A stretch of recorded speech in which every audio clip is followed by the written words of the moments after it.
বসুন্ধরা কিংসের শেষ হলো অস্কার ব্রুজন অধ্যায়। 2024-25 মৌসুমের জন্য স্প্যানিশ কোচের সাথে চুক্তি নবায়ন না করার সিদ্ধান্ত নিয়েছে বসুন্ধরা কিংস। 2018 সালে দায়িত্ব নেবার পর প্রত্যেক আসরে দলকে করেছেন প্রিমিয়ার লিগ চ্যাম্পিয়ন, এনে দিয়েছেন ফেডারেশন কাপ, স্বাধীনতা কাপে নজিরবিহীন সাফল্য।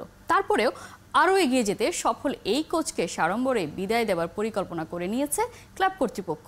বাংলাদেশ ফুটবলের সাম্প্রতিক আলোড়ন তোলা ঘটনা নিয়ে পার্থবণিকের 3 পর্বের প্রতিবেদনের প্রথম পর্ব আছে।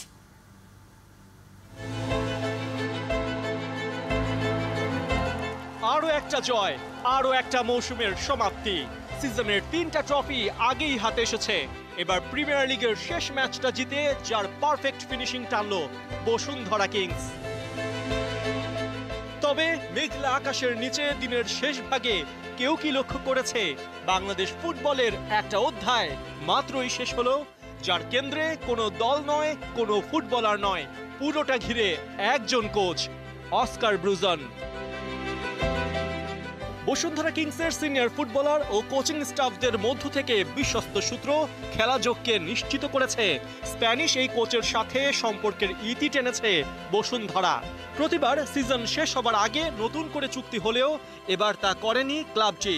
অস্কার ব্রুজন দলকে যে উচ্চতায় উঠিয়েছেন সেখান থেকে আরও এগিয়ে নিতে পরিবর্তনকেই বেছে নিয়েছে বসুন্ধরা কিংস। ফুটবলের দুর্দিনে অস্কার ব্রুজন কোথায় বিপ্লব ঘটিয়েছেন সেটা তার সাফল্য সাক্ষ্য দেয়। 2018 সালে বসুন্ধরা কিংসের দায়িত্ব পাবার পর প্রিমিয়ার লিগে টানা 5 আসরে বসুন্ধরাকে করেছেন চ্যাম্পিয়ন।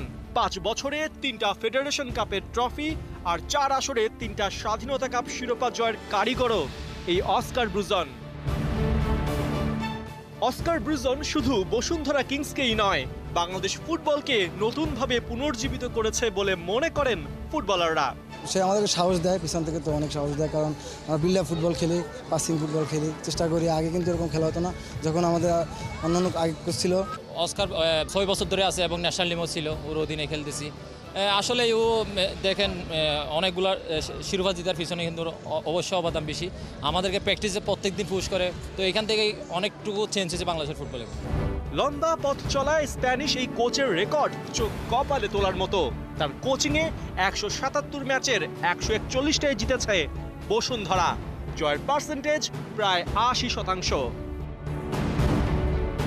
ঘরোয়া ফুটবলে সফল অস্কারের জন্য আক্ষেপ একটাই, এশিয়ান লেভেলে আশা জাগেও কাঙ্ক্ষিত ফল আনতে না পারা। তবে উন্নতির গ্রাফ প্রতি আসরেই তিনি ওপরের দিকে নিয়েছেন। এএফসি কাপে 2021 সালে 3 ম্যাচে 1 জয়, 2022-এ 3 ম্যাচে 2 জয় আর 2023 এডিশনে 6 ম্যাচে 3 জয় এনে দেন বসুন্ধরাকে। হতাশা একটাই, গ্রুপ পর্বে যেখানে শীর্ষ দল পরের ধাপে গেছে সেখানে বসুন্ধরা প্রতিবার এএফসি কাপ শেষ করেছে 2 থেকে। তারপরেও ভারতের ওডিশা এফসি, মোহনবাগান, গোকুলাম কেরালা কিংবা মালদ্বীপের মাঝিয়া স্পোর্টসের মতো দলগুলোর বিপক্ষে অস্কারের নেতৃত্বে আছে বসুন্ধরার দাপুটে সব জয়। মূলত অস্কারের সাফল্যের পেছনে আছে বসুন্ধরা কিংস ম্যানেজমেন্টের পূর্ণ সমর্থন আর সহযোগিতা। বাংলাদেশ জাতীয় দলের কোচ হ্যাভিয়ের ক্যাব্রেরা যেখানে বাফুফে থেকে মাসে বেতন পান $13,000, সেখানে বসুন্ধরা অস্কার ব্রুজনের যোগ্যতার কদর বুঝে তাকে দিয়েছে মাস প্রতি $17,000 বেতন। বাংলাদেশে কোচদের আগমন সাড়ম্বরে হলেও বিদায় হয় নানা ব্যর্থতা আর অপমানকে সঙ্গী করে।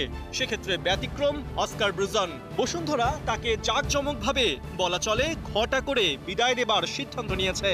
তারপরেও শেষ বেলায় তপুদের চাওয়া ওই একটাই, অস্কার থাকুক না আরও একবার। সে সাকসেস কোচ এবং যেখানে সাকসেস হবে তাকে কিন্তু ডেফিনেটলি আমরা চাই। তো অবভিয়াসলি অ্যাজ এ প্লেয়ার হিসাবে আমি অবশ্যই তাকে চাই। পার্থবণিক, 71 ঢাকা।